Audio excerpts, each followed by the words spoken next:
नमस्कार। गुरुजी, कई बार मैंने लोगों से सुना है कि जीवन सार्थक होना चाहिए। ये जीवन सार्थक होने का मायना क्या है? उसकी परिभाषा क्या है? कृपया आप मुझे मार्गदर्शन दीजिए। हम जीवन की सार्थकता की बात करते हैं। तो जब हम जीवन की सार्थकता की बात करते हैं तो हमें ये समझना पड़ेगा कि इस धरती पर बहुत सारे जीव हैं। इंसान भी है, बहुत सारे प्राणी पक्षी भी हैं। तो बाकी सारे जीवों में और इंसान में अंतर क्या है? क्योंकि इंसान के परिप्रेक्ष्य में ही हम बात करते हैं कि जीवन सार्थक होना चाहिए। प्राणियों के जीवन में हम ये बात नहीं करते, क्योंकि प्राणी को परमात्मा ने ये मन, बुद्धि, चित्त, अहंकार, ये जो अंतःकरण है, नहीं दिए। तो जहाँ तक जीवन की सार्थकता का सवाल है, उसका मतलब यही है कि इंसान एक विशिष्ट जीव है जिसके पास मन है, उसको मानव कहा है। तो हमारे इस धरती पर अस्तित्व से पूरी सृष्टि में हम क्या वैल्यू एडिशन कर रहे हैं?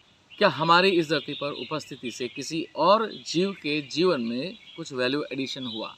लेकिन यहाँ पर मैं एक बात कहना चाहूँगा, जहाँ तक जीवन की सार्थकता का सवाल है, आप देखोगे कि हर इंसान जो है, जिसको परमात्मा ने मनुष्य का जीवन दिया है, मन, बुद्धि, चित्त, अहंकार दिया है, तो क्या आप अपनी पूरी क्षमताओं का उपयोग करते हो? इस धरती पर हमें दो अलग अलग तरह के इंसान देखने को मिलेंगे। एक होता है कंप्लेनिंग पीपल, दूसरा है कमिटेड पीपल। कंप्लेनिंग पीपल जो है, वो हमेशा किसी अपॉर्चुनिटी में भी प्रॉब्लम ढूंढेंगे।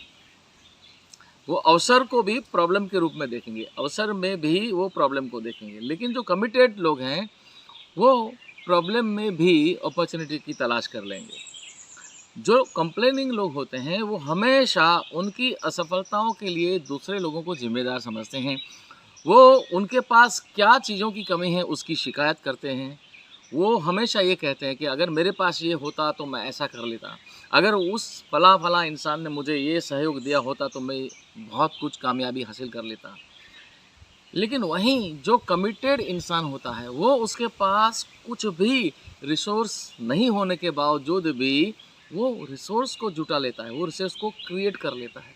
ऐसे बहुत सारे एग्जाम्पल्स आपको देखने को मिलेंगे कि ऐसे बहुत सारे लोग हैं जिसके पास बहुत कुछ था, बहुत सारी क्षमता भी थी, लेकिन क्षमता होने के बावजूद भी चूंकि वो कंप्लेनिंग पीपल की कैटेगरी में है, वो हमेशा शिकायत करते रहता है। तो शिकायत की वजह से उन्हें अपनी क्षमताओं का परिचय कभी हुआ ही नहीं।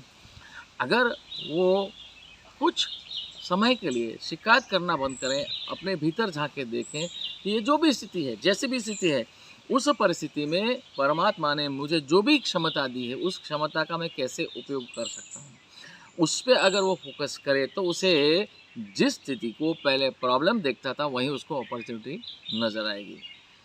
तो यहाँ तक इतना फ़र्क इंसान अगर समझ ले कि मैं बजाय कंप्लेन करने के, बजाय अपने आप को गिल्ट में जीने के, परिस्थितियों के बारे में शिकायत करने के लिए, सर्कमस्टेंसेस के बारे में शिकायत करने के बजाय, अगर मैं उस सर्कमस्टेंसेस में, उस परिस्थितियों में ऐसी कौन सी अपॉर्चुनिटीज़ ढूंढ सकता हूँ। कहते हैं ना कि अगर कोई इंसान हमें पत्थर मारता है, लोग हमें पत्थर मारते हैं, तो हम शिकायत भी कर सकते हैं, लेकिन कोई ऐसा इंसान है उसी पत्थरों से रास्ता बना के आगे निकल जाता है। तो सुनने में ये बात कड़वी लगती है कि जो शिकायत करता है उसको अगर आप ये बोलोगे तुम इतनी शिकायत क्यों कर रहे हो, तुम्हारे पास इतनी अपॉर्चुनिटीज़ है, वो कभी इस बात का स्वीकार करेगा ही नहीं कि उसके पास इतनी अपॉर्चुनिटीज़ हैं।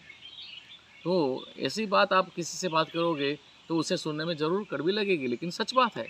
तो जो इंसान हमेशा किसी भी विपरीत स्थिति में भी ये सवाल पूछता है अपने आप को कि what is the best use of my time now, इस स्थिति में सबसे बेहतर से बेहतर मैं क्या कर सकता हूँ, परमात्मा ने ऐसी मुझे कौन सी क्षमता दी है जिससे मैं कुछ बेहतर कर सकता हूँ। जो इंसान ऐसा सोचता है वो हमेशा कामयाब हो जाता है।